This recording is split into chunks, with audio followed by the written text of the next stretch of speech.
자, 이제 24장 36절부터 25장 46절까지 우리가 이미 살펴봤듯이 첫째 주제인 성전 파괴는 인클루지오 구조죠.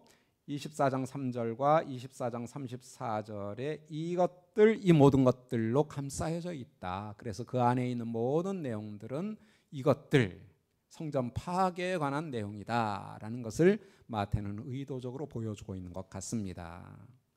이 한 가지의 인클루지오 구조만이 아니라 곧 이어서 24장 36절부터 25장 13절은 또 다른 인클루지오 구조입니다. 이것들과는 구분된 그 날과 그 시각, 단수예요.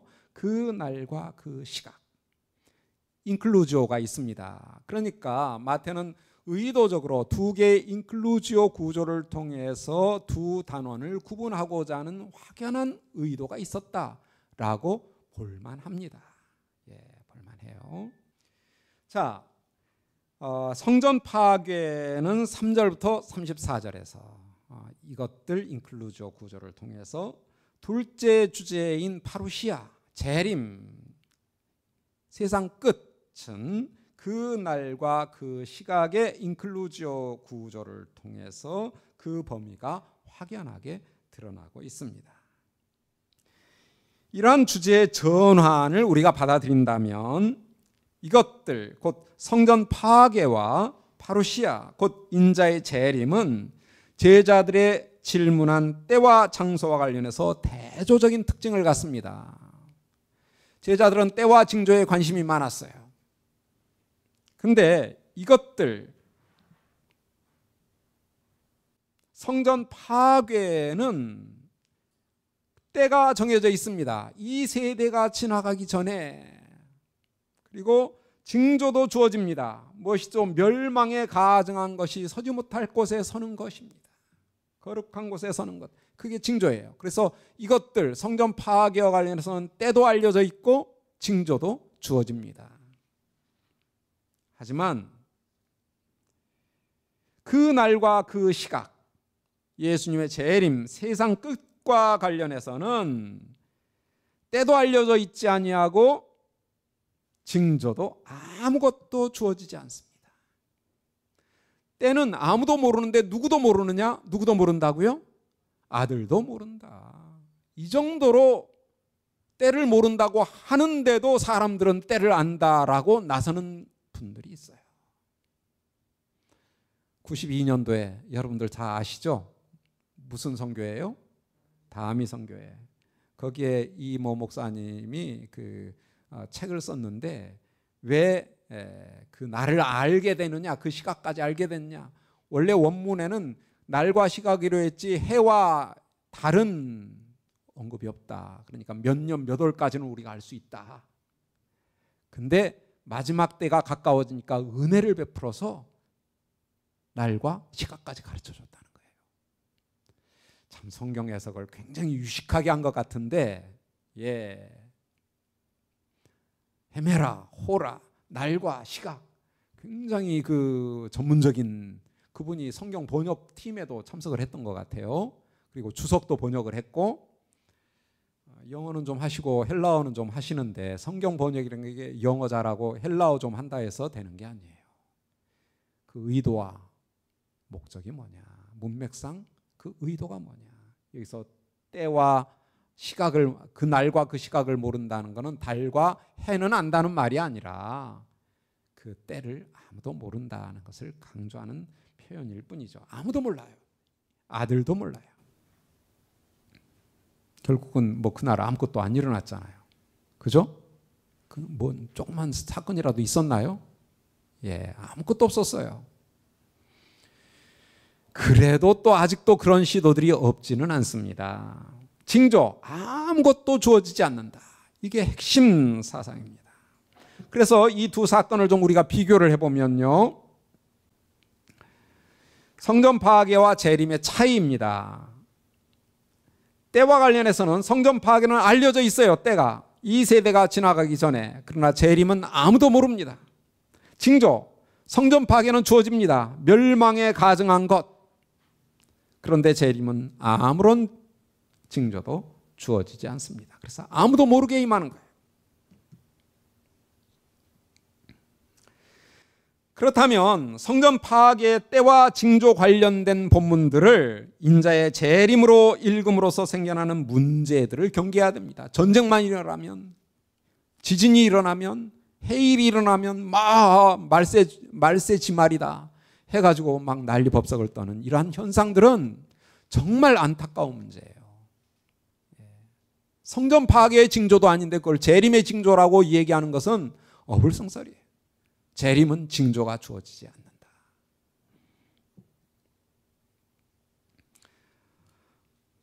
적지 않은 이들이 24장 4절부터 14절을 재림의 징조로 간주하지만 사실 이것은 성전 파괴의 징조도 되지 못한다는 것을 마태는 강조합니다. 끝이 아니다. 산통의 시작일 뿐이다. 15절부터 28절도 재림의 징조로 강조하는 사람들이 있지만 그건 결코 그렇지 않습니다. 그것은 성전 파괴의 징조이고 그래서 산들로 도망가라. 유대에 있는 자들은 이거는 성전 파괴와 관련된 징조지 어떤 예수님의 재림과 관련된 징조가 아니잖아요. 그럼 유대에 있는 사람들만 징조를 보고 뭔가 조처를 취할 수 있어요? 그럼 우리 징조가 나타나면 곧바로 비행기 타고 가야 되는데 비행기 표가 어떻게 그렇게 있으려나 모르겠어요. 어불성설입니다. 있을 수 없는 이해예요. 산들로 도망가라. 이거는 성전 파괴가 유대 땅에 있을 것이고 그 유대 땅에 있는 사람들이 목숨을 부지하기 위해서 산들로 도망가라는 거예요. 예수님을 맞이하기 위해서가 아니라 재림하시는 예수님을 맞이하기 위해서가 아니라 목숨을 부지하기 위해서 산들로 도망가라는 거예요. 예수님의 재림은 그렇게 온다고 하지 않았어요. 산에 가야 예수님 재림을 맞이한다고 하지 않았어요.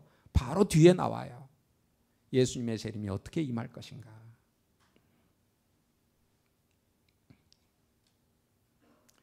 (29절부터) (31절은) 다수의 학자들도 인자의 재림으로 옵니다. 하지만 그럴 경우 앞서 우리가 보았듯이 34절에 이 세대가 지나가기 전에 이 일이 다 이루어질 것이다 라는 말씀은 오류로 드러날 수밖에 없습니다. 그래서 구약적 배경으로 미뤄봐서 29절부터 31절은 성전 파괴로 보는 것이 타당하다. 아까 이제 그 어느 분이 29절만이 아니라 30절, 31절은 어떻게 봐야 되느냐라는 질문을 하셨는데 개인적으로 그 부분도 다 구약의 배경에 비추어 이해하는 것이 필요하다. 특히 다니엘서 7장 13절 14절에 보면 인자의 오심이라는 표현은 오심의 방향이 땅으로 오는 것이 아니라 다니엘서 7장 13, 14절에서는 여호와 하나님께 옛적부터 계신 분께 하늘로 나아가는 거예요. 하늘로 나아가서 하는 일이 뭡니까? 왕권을 받아서 왕권을 시행하는 것이 다니엘서 7장 13, 14절의 예언입니다. 근데 예수님은 바로 하나님의 보좌 앞에 나아가 하나님으로부터 왕권을 받아서 이 역사 속에 그 왕권을 시행하는 사건이 성전 파괴 사건이에요. 심판주로서. 그러니까 다니엘서 7장 13, 14절이 성전 파괴를 통해서 인자의 오심 사건으로 확연하게 드러나게 되는 것이죠. 마태복음 앞에서는 인자의 오심 사건을 변화산 사건으로 보기도 합니다만은 변화산 사건보다는 그 예수님의 죽음, 부활, 승천, 오순절 사건 이런 것들도 다 인자의 오심 사건으로 보아야 하는 지금 여기 있는 자 중에 죽기 전에 볼 자가 있다라고 했어요. 인자의 오심을. 그건 다 그 범위 내에서 있을 수 있고 그것과 더불어서 성전 파괴도 인자의 오심의 결정적인 사건이다. 그게 다 여기서 지금 보는 자들이 죽기 전에 다 볼 수 있는 여기 서 있는 자들 중에 죽기 전에 다 볼 수 있는 사건의 범위 내에 있는 것은 예수님의 죽음, 그 변화산 사건부터 시작해서 예수님의 죽음, 부활, 승천, 오순절 사건 그리고 성전 파괴까지가 인자의 오심 사건에 포함될 수 있는 이 세대 안에 일어날 수 있는 여기 서 있는 자들 중에 죽기 전에 볼 그러한 사건으로 들어와 있는 사건들이다. 그걸 다 인자의 오심 사건으로 보고 있습니다. 자, 이제 36절을 보겠습니다. 그러나 그 날과 그 시각은 아무도 모르나니 하늘의 천사들도 아들도 모르고 오직 아버지만 아시느니라. 자, 그 날과 그 시각은 아무도 모른다는 주제는 25장 13절에서 동일하게 반복됨으로써 인클루지오 구조를 이루고 있습니다. 이 본문에서 인자의 재림의 때만 모를 뿐만 아니라 그때에 임박해서 아무런 징조도 주어지지 않는다라는 사실이 반복적으로 이 단원 안에서 나타나고 있습니다. 그래서 이와 관련된 주제어들을 좀 보면요, 이 표를 한번 보십시다. 날과 시각이 계속 반복해서 나타나고 있습니다. 근데 나타날 때마다 주제어는 뭐냐면 알지 못한다는 거예요. 날과 시각을 모른다, 나를 알지 못한다, 시각을 생각하지도 못한 시각, 생각하지도 못한 날과 알지 못하는 시각, 그리고 날과 시각을 알지 못한다. 24장 36절부터 25장 13절은 인클루지오 구조로 날과 시각을 알지 못한다는데 그 안에 날, 시각 이게 계속 반복적으로 나타나 있습니다. 그래서 아무런 징조도 주어지지 않는다는 것은 생각지 못한 때에 임한다는 거예요. 알지 못한 때. 그래서 깨어 있어야 됩니다. 항상 깨어 있어야 돼요. 징조가 주어지지 않은 이유가 뭐냐? 늘 깨어 있으라는 거예요. 징조가 주어지면 그냥 대충 살다가 징조가 주어질 때 그때 막 준비해가지고 뭐 할 수 있잖아요.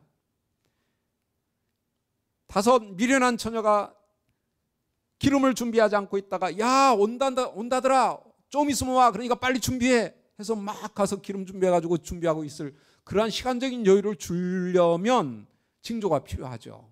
근데 그런 징조가 없어요. 갑자기 나타나는 거예요. 그러니까 준비 안 돼 있으면 끝나는 거예요. 그래서 늘 깨어 있어야 된다. 늘 준비되어 있어야 된다. 이건 징조가 없다는 것과 긴밀하게 연관된 문제입니다. 아들도 모르고는 여기서 아들의 무지를 강조하려고 하는 게 아닙니다. 아들도 모를 정도로 아무도 모른다를 얘기하고자 하는 것이에요. 그래서 이제 이 부분은 문자적으로 이해할 수도 있고 아니면 과장적으로 이해할 수도 있고 학자들에 따라서는 의견이 다릅니다만은 아무튼 그 정도로 아무도 모른다는 사실을 강조합니다. 자, 이제 37절부터 44절까지는 이런 내용들이 전개가 됩니다. 노아의 때 비유, 두 남자와 두 여자의 분리, 깨어 있어라, 도둑 비유, 그리고 준비되어 있어라. 이때 이 내용들은 다 아무런 징조도 주어지지 않기 때문에 항상 준비되어 있어야 한다라는 원리를 보여줍니다. 먼저 37절부터 39절 노아의 때 비유를 우리가 좀 보겠습니다. 한 분이 37절부터 39절 본문을 좀 읽어주시기 바랍니다. 노아의 때와 같이 인자의 마음도 그러하리라. 홍수전에 노아가 방주에 들어가던 날까지 사람들이 먹고 마시고 장가들고 시집가고 있으면서 홍수가 나서 그들을 다 멸하기까지 깨닫지 못하였으니 인자의 마음도 이와 같으리라.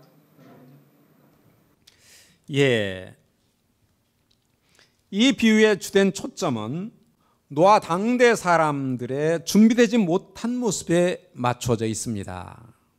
그 결과 그들은 멸망을 당할 수밖에 없었어요. 준비가 안 되면 인자가 오셨을 때 멸망할 수밖에 없습니다. 그러면 노아와 그의 가족이 구원을 받은 이유는 뭐냐? 그거는 홍수의 때를 예측하고 징조를 구분했기 때문이 아닙니다. 오히려 하나님의 경고에 항상 준비된 모습으로 살았기 때문에 그래서 구원받을 수 있었습니다. 좀 더 흥미로운 그 사실이 40절과 41절에 나타나는데요. 제가 본문을 읽겠습니다. 그때 두 사람이 밭에 있음에 한 사람은 데려가고 한 사람은 버려둠을 당할 것이요 두 여자가 맷돌질을 하고 있음에 한 사람은 데려가고 한 사람은 버려둠을 당할 것이니라 라고 했습니다. 밭에 있는 두 사람의 비유가 먼저 나오죠. 이 경우는 보면 이 두 사람은요, 한철 안에 일어날 어떤 상황도 예견할 수 없었어요. 그러니까 밭에서 일을 하는 거예요. 그래서 수확할 것을 내다봤어요. 그 한철 안에 무슨 일이 일어날 거다는 아무런 징조도 주어지지 않았어요. 징조가 주어졌으면 뭐 하려고 밭에 가서 일을 해요. 산에 가서 기도를 하지. 골방에 들어가서 기도를 하죠. 그죠? 전혀 낌새를 채지 못했어요. 그러니까 밭에 가서 일을 하고 있는 거예요. 당연히 추수할 것을 내다보면서. 그런데 바로 그때 인자의 재림이 임한 것입니다.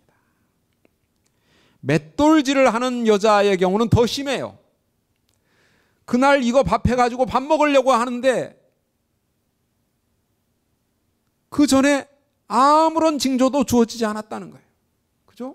그날 일어날 일인데 그날도 아무런 징조도 주어지지 않았다는 그 말은 우리가 지금 여기서 이제 끝날 시간을 기대하면서 빨리 집에 가서 또 할 일들 많잖아요. 예. 빨리 언제 끝나나 했는데 끝나기 전에 끝날 수도 있어요. 농담이 아니라 그게 이 본문의 핵심 주제예요. 우리가 설마 지금 우리가 강의료 내고 와서 강의 듣고 있는데 이건 끝나야지 라고 할지라도 끝나기 전에 끝나요. 그럴 수 있는 가능성은 언제나 열려 있다. 무슨 일을 하든지. 그러니까 오늘 저녁에 일어날 일도 우리는 알 수 없어요. 지금 열심히 맷돌을 갈고 있는 것은 저녁밥 준비하려고 그런 것 아니에요. 근데 그때 온다는 거예요. 자, 이 평행 구조를 한번 보겠습니다. 여기도 남자, 여자가 평행을 이루고 있습니다. 예수님 참 남자와 여자의 균형을 잘 맞추세요. 두 남자가 밭에 있을 것인데 하나는 데려감을 받고 하나는 넘겨질 것이다. 두 여자가 맷돌을 갈고 있을 것인데 하나는 데려감을 받고 하나는 넘겨질 것이다. 똑같이 평행을 이루고 있어요. 뭔 일을 하고 있는가만 다르죠. 중요한 것은 이들이 구원받은 이유가 뭐냐예요. 그것은 징조를 확인하고 그에 대비해서 준비했기 때문이 아닙니다.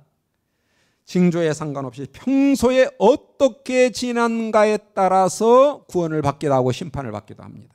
그러므로 깨어 있어라. 이것은 36절부터 41절의 논의에서 유추된 자연스러운 결론이다라고 할 수 있습니다. 깨어 있어라.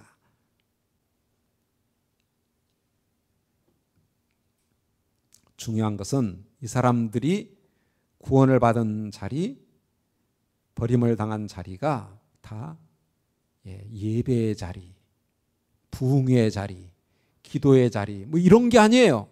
아니면 게임장에 갔다가 이제 버림을 당한 사람들. 옛날에 어떤 목사님이 이런 말씀을 하시더라고요. 예수님이 언제 재림하시느냐? 언제일까요? 여러분들도 들어보셨을 만한데 수요일 날 저녁 예배 시간 비바람이 몰아칠 때 예수님이 다시 오실 것이다. 그래가지고 저는 그 어렸을 때 들었어요. 순진해가지고 그 말을 그대로 믿어서 수요 예배 때마다 아무런 상황에도 불구하고 막 그 예배를 참석했던 기억이. 그때 오실지 모른다. 그때 교회에 있어야지. 엉뚱한 데 있으면 되겠냐? 그러면 버림을 당한다. 교회 와 있어야 구원받는다. 뭐 틀린 말은 예배드리고 있다고 하면 훨씬 더 유리하긴 하겠죠. 얼마나 참 주님 보시기에 이런 상황에서도 예배드리느냐, 그걸로 너 삶을 알겠다, 뭐 이런 조금 도움이 될지는 모르는데 천만의 말씀이에요. 그게 아니에요. 무슨 일을 하고 있든지 어디에 있든지 간에 우리의 평상적인 삶을 살아가는 그 자리에서 예수님은 우리를 구원하기도 하고 버리시기도 한다라는 교훈을 줍니다. 그러니까 우리가 징조를 알 필요가 없어요. 예수님이 보시고자 하는 건 징조를 보고 뭐 준비해가지고 하는 게 아니라 늘상 어떻게 살고 있느냐, 매일매일의 삶을 어떻게 살고 있느냐. 맷돌질, 이게 뭔 특별한 거룩한 일이에요. 그냥 늘상 일상적으로 하는 일이죠. 그렇죠? 예수님이 오셔가지고 내가 오는데 맷돌질이나 하고 있어? 이렇게 책망하지 않는단 말이에요. 그렇죠? 그 자리에서 구원을 받아요. 그러니까 우리가 매일매일의 삶에서, 일상적인 삶에서, 직장이나 가정이나 사회나 어디에서 무슨 일을 하고 있든지 늘상 하나님의 뜻을 묵상하고 그 뜻대로 순종하는 삶을 사는 것, 그게 준비입니다. 그런 자가 구원을 받는다. 이러한 사실을 이제 이 43절 44절은 좀 더 그 실감나게 비유를 합니다. 43절, 너희도 아는 바니 만일 집주인이 도둑이 어느 시각에 올 줄을 알았다면 깨어있어 그 집을 뚫지 못하게 하였으리라. 이러므로 너희도 준비하고 있으라. 생각지 않은 때에 인자가 오리라. 참 예수님은 당신 자신을 비유할 데가 없어서 도둑놈한테 비유를 하시네요. 예. 우리를 깨닫게 하시기 위해서는 예수님은 참 정말 자기 자신을 너무 참 뭐랄까요? 그냥 함부로 이렇게 돌리시는 것 같아요. 어떻게 비유할 데가 없어 도둑이가 예수님을 자신을 비유해요? 그런데 이것처럼 예수님이 갑작스럽게 온다는 것을 잘 비유할 수 있는 예가 없습니다. 도둑. 그죠? 누구나 아는 거예요. 도둑은 예고하고 오지 않아요.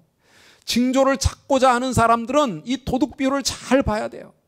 세상 도둑 중에 누가 나 도둑질 하러 갈 거야 하고 사인을 주고 미리 예고하고 징조를 주고 뭐 문을 조금 열어놓는다든지, 그렇죠? 문 앞에다가 뭐 낙서를 좀 해놓는다든지 이렇게 하고 들어오는 도둑이 어디 있겠어요? 없어요. 소설에 있을지는 모르지만 현실 사회에서는 없습니다. 없어요.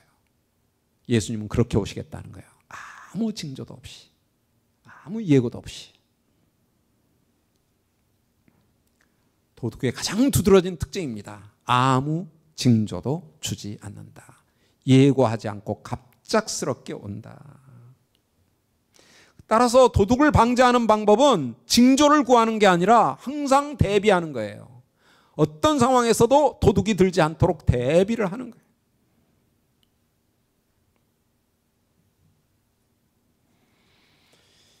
이래도 여전히 징조를 추구하는 사람들은, 성도님들은 많이 있을 거예요. 그러니까 이거 정말 잘 깨우쳐야 됩니다. 잘 깨우쳐야 돼요. 인기 있는 몇몇 이제 이런 말쟁이들이 자꾸 이런 걸 가지고 참 사람의 마음을 막 휘둘러 가거든요. 그러나 그런 것에 휘둘리면 안 된다. 이제 25장으로 좀 넘어가십시다. 25장의 열처녀 비유입니다. 우리가 잘 아는 본문이니까 그냥 바로 설명을 해도 되겠습니까? 예, 우리에게 좀 시간이 좀 없으니까요. 자, 이 비유에서 상징하는 바들이 무엇인가를 우리가 간략하게 좀 정리해 보면요. 신랑은 예수님 자신을 지칭하는 것으로 보입니다. 잔치가 열렸는데 이 잔치는 메시아적 잔치를 지칭하는 것으로 보이고요. 여기에 등장하는 등을 들고 신랑을 맞으러 나간 열 처녀가 있는데요. 1절에 이 비유에서 열 처녀의 신분이 무엇인가는 분명하게 드러나 있지 않습니다. 중요한 것은 그들은 신랑이 결혼 축제에 가는 길을 횃불을 들고 수행하는 역할을 하고 있습니다. 그런데 다섯은 미련하고 다섯은 지혜로운 자들이었습니다. 참고적으로 여기에서 말하는 지혜로운 자 할 때 지혜롭다는 형용사와 아까 11장 25절에서 말하는 지혜롭고 슬기로운 자에 사용된 헬라어 단어는 다릅니다. 긍정적인 의미로 지혜로운 자, 앞의 비유에서도 사용된 충성되고 지혜로운 종 할 때, 그리고 7장 24절 이하에서 지혜로운 자는 반석의 집을 짓는다. 이 모든 경우에는 항상 프로니모스라는 헬라어 단어가 사용됩니다. 긍정적으로. 예, 지혜로운. 자, 지혜로운 자와 미련한 자 사이의 대조는 이미 7장 24절부터 27절의 집 짓는 자들의 비유, 그리고 바로 앞에 종들의 비유에서도 나타나고 있습니다. 모든 경우들에서 지혜로운 자는 다가오는 위기 상황을 대비하는 행동의 필요성을 잘 인지하는 자들입니다. 그리고서 그에 따라 행동을 합니다. 그에 반해 미련한 자들은 그렇지 못한 자들을 지칭합니다. 이는 준비성과 비준비성, 그리고 그 결과 받아들여짐과 내쫓김 사이의 대조를 분명히 해주고 있습니다. 그런데 5절이 문제입니다. 신랑이 더디오므로. 신랑이 더디와요. 기대한 것보다, 예상한 것보다. 자, 이 비유에서 강조되고 있는 한 측면은 신랑의 도래 지연입니다. 지연. 예수님의 재림에 대한 약속이 사람들의 기대보다 지연되는 듯한 느낌이 들 수 있음을 강조합니다. 우리도 그런 느낌이 있지 않나요? 왜 예수님이 이렇게 더디 오시지? 라고. 그런데 그러한 기다림의 상태에서 제자들이 취해야 할 바른 자세가 무엇인가? 이게 바로 이 비유의 초점입니다. 지연되는데 그 지연되는 상황에서 우리는 어떻게 해야 되는가? 무엇을 해야 되는가? 흥미로운 것은 5절 후반부입니다. 지연이 되자 다 졸며 잘세라고 했습니다. 지연의 기간 동안에 잠을 잔 자들 가운데는 미련한 자들뿐만이 아니라 누구도 포함되어 있습니까? 지혜로운 자들도 포함되어 있어요. 우리가 기대하는 것은 지연될 때 미련한 자들은 잠을 잤으나 지혜로운 여인들은 깨어 있었다. 뭐 이런 게 기대가 되는데 여기 보니까 다 잤다라고 했어요. 그렇다면 이 본문의 의미는 뭘까요? 준비성이란 끊임없는 적색경보하에서 긴장하며 살아가는 것을 의미하는 것 같지가 않습니다. 잠잘 때 잠도 안 자고, 쉬어야 할 때 쉬지도 않고, 늘상 긴장하고, 긴장하는 그런 삶, 그런 게 아니다. 준비성이라고 하는 것은 오히려 언제 주님께서 오시든지 간에 그분을 맞이할 준비가 되어 있는 그러한 삶을 의미합니다. 준비되어 있는 삶. 그러한 자들은 오히려 지연이 되는 상황 속에서 쉴 때 쉬고 잠잘 때 편안하게 잠을 잘 수 있습니다. 사실 준비되지 않은 상태에서 잠을 잘 때는 잠은 자는데 불안할 거예요. 자다가 오시면 어떻게 하지? 그러나 준비가 다 돼 있는 사람들은 편안하게 자는 거예요. 왜냐하면 오시면 나팔 소리가 날 것이고 그러면 횃불 들고 나가면 되는 것이거든요. 아까 맷돌 갈고 있다 해서 혼내는 분이 아니에요. 밭에 나가서 일을 하고 있다 해서 혼내는 분이 아니에요. 잠잘 시간에 잠을 자고 있다 해서 혼내는 게 아니라는 거예요. 잠잘 때는 자고 쉴 때는 쉬고 휴가 가졌을 때는 가족과 함께 휴가를 즐기고, 이렇게 목회자가 돼가지고 내가 휴가 이렇게 해도 되나? 목회자는 안 해도 될지 모르지만 가족은 필요합니다. 여러분들은 목회자이기도 하지만 가장이기도 해요. 남편이기도 하고 아내이기도 하고. 그러니까 여러분들은 그 책임도 다 해야지 되니까 쉴 때는 쉬어야 돼요. 휴가를 가야 될 때는 휴가를 같이 가요. 편안하게. 왜요? 항상 준비되어 있으니까. 준비되어 있는 삶을 살고 있으니까. 물론 휴가 가서도 완전히 널브러지면 안 되겠죠. 휴가 가서도 늘 하나님의 뜻을 추구하며 하나님의 뜻 안에서 쉬어도 쉬고 그러는 것이죠. 뭐 어디를 가도 우리는 늘 하나님의 뜻을 생각하니까 내가 어떻게 하면 내 아내를 행복하게 해줄까? 내 자녀들 그동안에 참 내가 많이 돌봐주지 못했는데 이번 휴가 기간에는 내가 어떻게 하면 아이들과 많은 대화도 하고 정말 애들이 원하는 게 뭔지도 알고 그들이 원하는 것을 같이 할까? 뭐 이런 걸 고민하면 그게 하나님이 원하시는 바예요. 가장의 역할. 그죠? 우리는 무엇을 하든지 하나님의 뜻을 생각하기만 하면 그리고 그 뜻대로 시행하기만 하면 그 자리가 바로 하나님의 뜻을 순종하는 자리죠. 그런데 이 교훈은 5절의 이 말씀은 아마도 24장 45절부터 1절에 충성된 종 비유와 더불어서 24장 43절에 도적 비유의 메시지를 보완해주는, 균형을 맞춰주는 역할을 하는 것 같습니다. 도적을 준비하는 그러한 경성된 삶. 자칫하면 이 도둑 비유만 우리가 딱 보면 경성함이란 가만히 앉아서 주님 오시기를 긴장하며 기다리고만 있는, 항상 긴장하며 기다리고만 있는 그런 것을 의미하는 것으로 착각할 수 있다는 것이에요. 하지만 진정한 경성함이란 재림의 때를 위해서 모든 일들을 잘 준비하는 삶을 살아가는 것이다. 즉 기름을 준비하는 것이다. 그래서 일상의 삶 속에서 오히려 안전감을 가지고 살아가는 것을 의미한다. 그게 도둑을 방지하는 방법이다. 이러한 사실은 뒤이어 나오는 달란트 비유에서도 확인될 수 있는 메시지입니다. 자, 너희 기름을 좀 나눠달라라고 미련한 처녀들이 부탁을 합니다. 그러자 지혜로운 처녀의 반응은 이래야 될 것 같아요. 아, 그래? 그러면 나눠주지 뭐. 반반씩 나누자. 왜 예수님께서 뭐라고 말씀하셨어요? 달라 하면 거절하지 말라 했어요.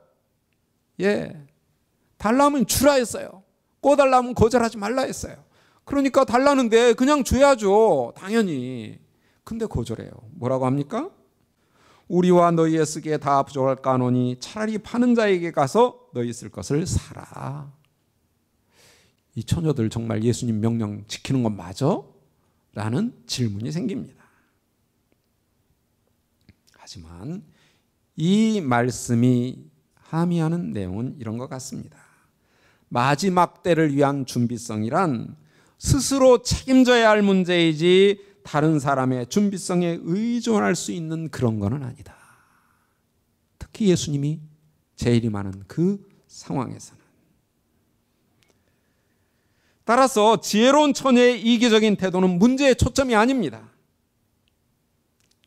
오히려 개별적인 책임의 철저성을 보여주는 것이 이 비유의 초점이죠.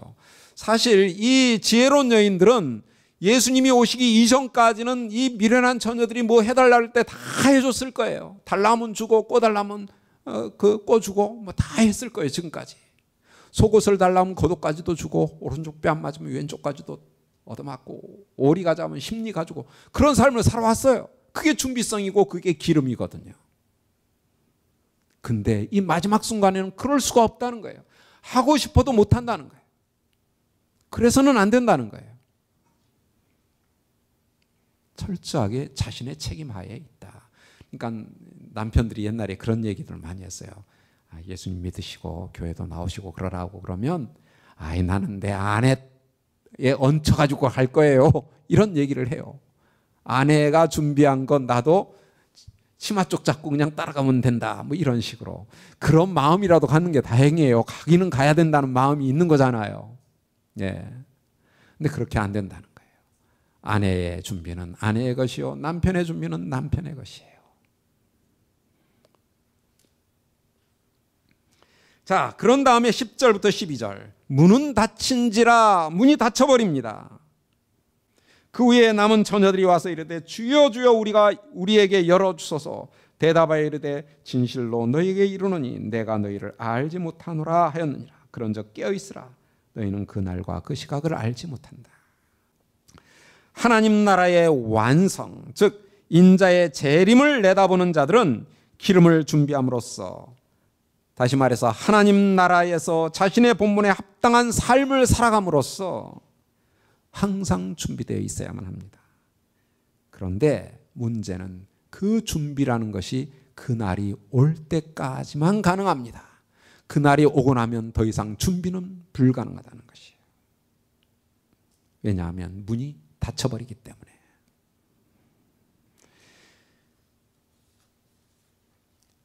그래서 13절에 그런즉 깨어있어라. 이는 이 비유가 24장 42, 44절의 도적 비유와 같은 맥락에서 이해되어야 한다는 것을 보여줍니다. 깨어 있어라. 거기서 또 깨어 있어라 했잖아요. 그러니까 이 비유도 결국은 깨어 있어라. 근데 도둑 비유와 균형을 이룬다라고 했죠. 깨어 있는다는 게 뭐냐? 잠도 안 잔다는 의미가 아니라 준비되어 있어야 한다. 깨어 있는다는 말은 준비되어 있어야 한다는 말과 같은 말이다라는 점. 그래서 깨어 있는다는 말도 문자적으로 이해하면 안 되고 상징적으로 이해해야 되는 것이죠. 예.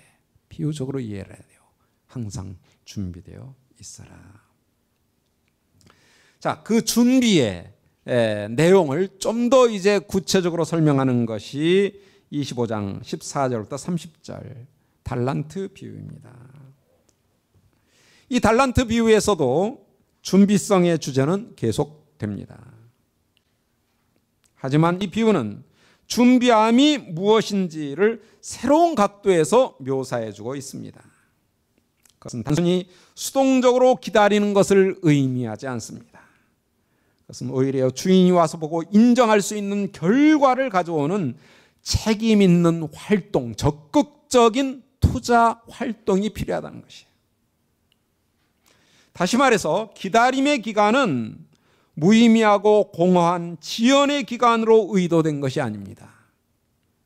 오히려 그의 종들에게 맡겨진 달란트를 선히 사용할 수 있는 기회의 기간으로 주어진 것이다 라는 사실을 보여주고 있습니다. 그래서 달란트라는 단어가 있는데요. 이 탈란토는 보통 6천 데나리온, 때로는 그거보다 더 크기도 합니다. 만 데나리온이라는 그러한 기술도 있고요. 대개는 6천 데나리온에 해당한다라고 하는데요. 하루의 품삯을 한 데나리온이라고 하니까 6천 데나리온은 어림잡아. 1년의 품삯이 한 300데나리온 될 수 있을까요? 1년 365일 중에 안식일은 유대인들은 일 안 하니까요. 그리고 눈 오고 비 오고 몸살 나고 하는 집안에 일 있고 하면 300데나리온 벌기도 참 어렵습니다. 예, 어려워요. 그래도 아무튼 300데나리온으로 잡으면 몇 년 연봉이에요? 몇 년 품삯이에요? 예, 20년 품삯입니다. 한 사람이 평생 벌어야 벌 수 있는 돈이 1달란트예요. 한 달란트. 그러면 5달란트를 받았다? 그럼 100년 동안 일해야 그것도 먹지도 않고 입지도 않고 그냥 그대로 모았을 때 생길 수 있는 돈이 5달란트예요. 100년 동안. 평생 벌어도 못 버는 돈이죠. 이는 한 종이 주인으로부터 기대할 수 있는 바로서는 상상을 뛰어넘는 엄청난 액수의 돈입니다. 자, 예수님의 메시지에 비추어 볼 때 종들에게 맡겨진 이 일정액의 돈은 일반적으로 사람들이 생각하는 것처럼 개개인에게 주어진 어떤 재능, 노래를 잘한다든지 피아노를 잘 친다든지 그림을 잘 그린다든지 그런 거를 보고 보통 달란트가 있네 이렇게 말을 하는데 그런 지엽적인 재능과 관련된 의미로 보이지는 않습니다. 이거는 전 인생을 지칭하는 거예요. 100년 동안 벌어야 벌 수 있는 엄청난 액수의 돈이 5달란트, 또 2달란트, 1달란트. 그러니까 이거는 그 인생 전체를 지칭하는 거예요.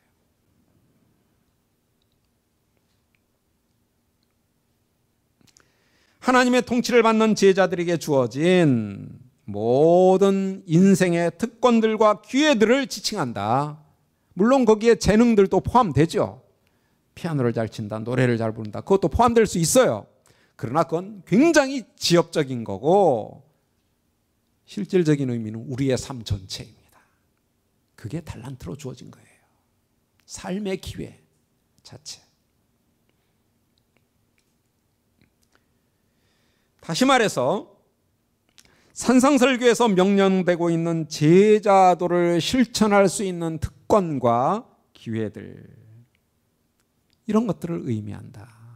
우리는 언제나 모든 삶의 자리에서 그것을 실천할 수 있는, 순종할 수 있는 기회가 주어져 있어요. 그게 달란트로 주어져 있다는 거예요. 예수님께서 제자들을 떠나 계시는 동안에 제자들은 가만히 앉아서 그의 다시 오심을 기다리면 되는 게 아닙니다. 그것은 마치 등불을 켜서 말 아래 숨겨두는 거나 똑같습니다.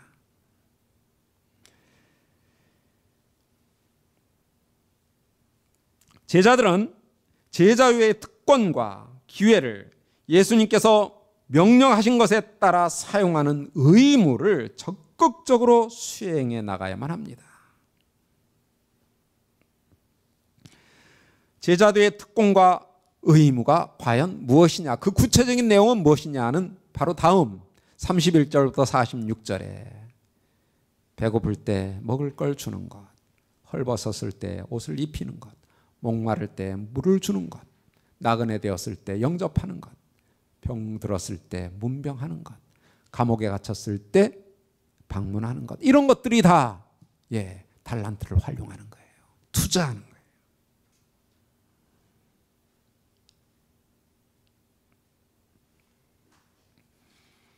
제자들에게 열려있는 특권과 기회들은 그 특성과 크기가 다를 수도 있습니다. 어떤 사람은 5달란트, 어떤 사람은 2달란트, 어떤 사람은 1달란트. 그러나 그들 모두는 주인이 돌아오기에 앞서서 그 기회들을 충실하게 활용해야 할 책임이 주어져 있습니다.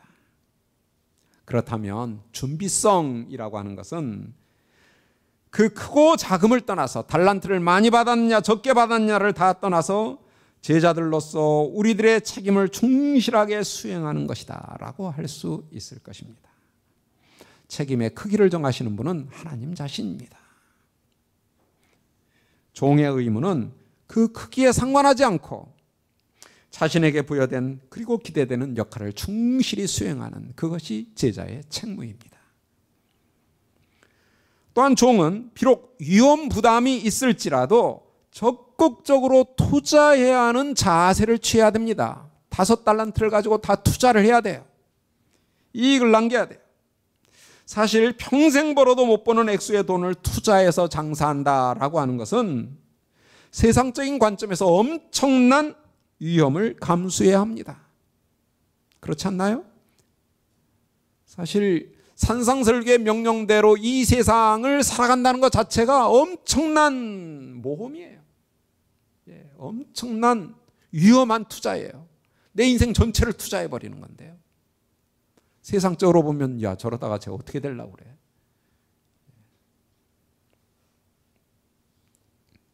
자기의 모든 소유를 팔아 보화를 사고 진주를 산다는 것은 세상적으로는 참 미련한 일이라는 거예요. 저게 뭐라고? 가치를 알지 못한 사람들은 너무나 무모한 투자예요. 그런데 투자하라는 거예요. 그것도 5달란트 중에 2은 남겨놓고 3만 투자하는 게 아니에요. 다 투자하라는 거예요. 모든 것을 팔아. 그것도 팔아가지고 뭐 내 재산을 늘리는 데 쓰면 조금 낫죠. 근데 어디에다 쓰라고요? 가난한 자에게 나눠줘라. 투자예요.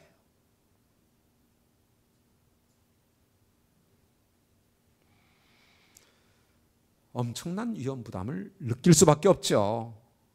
근데 누가 그렇게 할 수 있을까요? 그 투자의 결과가 어떨 것인가를 신뢰하는 사람들만, 하나님이 그 투자를 손해 가도록 하지 않으실 것이다 라는 신뢰를 갖는 자만이 투자할 수 있습니다. 제자는 주어진 달란트를, 우리의 삶의 모든 기회들, 우리의 모든 소유를 그냥 보존하는 데 급급해서는 안 된다는 거예요. 그 안전에 모든 관심을 기울이면 안 된다는 거예요. 그건 투자라고 주어진 것이지 저희가 태어날 때부터 돈이 있었나요? 집이 있었나요? 차가 있었나요? 자녀들이 있었나요? 아무것도 안 가지고 왔어요. 다 하나님께서 우리에게 맡기신 달란트예요.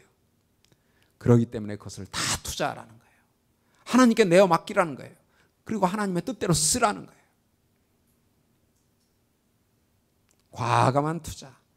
근데 하나님은 결코 손해감이 없습니다. 우리가 투자했을 때 손해보지 않는다는 거예요.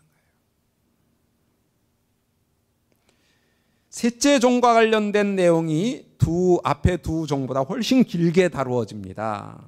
17절의 전체 길이 중에 7절이 이 셋째 종에게 할애되고 있어요. 24절부터 30절까지. 이것은 셋째 종의 경우를 통해서 독자들에게 특별한 경고를 하려고 한 것 같습니다. 셋째 종의 실수는 단지 게으름에 있었다기보다는 주인에 대한 그의 그릇된 이해에 있었던 것이 분명합니다. 그의 이해가 어떠하죠? 주인이 다 알아서 한다.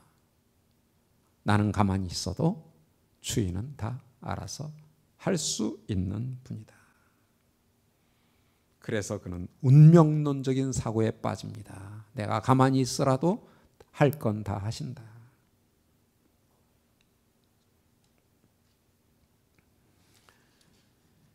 주인은 이익을 기대했지 원금 돌려받기를 기대하지 않았습니다. 물론 하나님은 욕심 많은 자본주의 투자자는 아닙니다. 여기서 문제가 되는 것은 아무런 활동도 하지 않은 채 하나님께서 모든 것을 알아서 하실 것이다 라고 기대하는 자들을 하나님께서는 기뻐하시지 않는다. 대단한 믿음이라고 보는 게 아니라 게으름이라고 본다는 것이죠. 책임을 회피하는 것이다. 하나님 나라는 셋째 종이 생각하는 것처럼 하나님 스스로 자동적으로 모든 것을 알아서 하는 그러한 나라가 아닙니다. 하나님만 일하고 우리는 가만히 누워서 잠이나 자며 구경만 하면 되는 게 아니라는 거예요. 돈이 이익을 남기기 위해서는 투자자의 적극적인 투자 행위가 필요한 것처럼 하나님 나라는 그의 백성의 적극적인 자기 부정적 의무 수행, 투자를 통해서 자라나게 됩니다. 하나님이 그렇게 의도하신 거예요.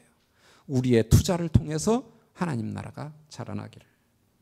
이 비유는 그릇된 행동을 하지 않는데 온 마음을 쏟는 소극적인 종교적인 성향을 경고합니다. 나는 거짓말 안 했어. 나는 남의 거 훔치지 않았어. 아무 잘못도 안 했어. 이렇게 하면 구원받는 줄로 아는 소극적인 종교주의자들. 하나님은 그런 제자를 기대하지 않습니다. 주인의 기대는 자신을 깨끗하게 유지하는 것에 그치지 않고 활동적이고 책임성 있는 충실한 섬김을 통한 열매에 모아져 있습니다. 하나님 나라의 제자도는 피상적인 안전의 문제가 아니라 세상적으로는 위험 부담을 아는, 그러나 하나님의 뜻에 순종하는 적극적인 행동의 문제다라고 할 것입니다. 영생을 얻기 위한 자신의 생명을 적극적으로 버리는 매우 과감한 투자의 행위, 모든 소유를 투자하는 그러한 투자 행위가 제자의 바른 준비의 자세다. 기름을 준비한다라고 하는 것은 그런 삶을 사는 것이다. 자, 여기까지 해서 강의를 다 마쳐야겠네요. 마지막 본문은 아까 18장 5절에서 어느 정도 우리가 살펴봤으니까 그걸로 가름하고요.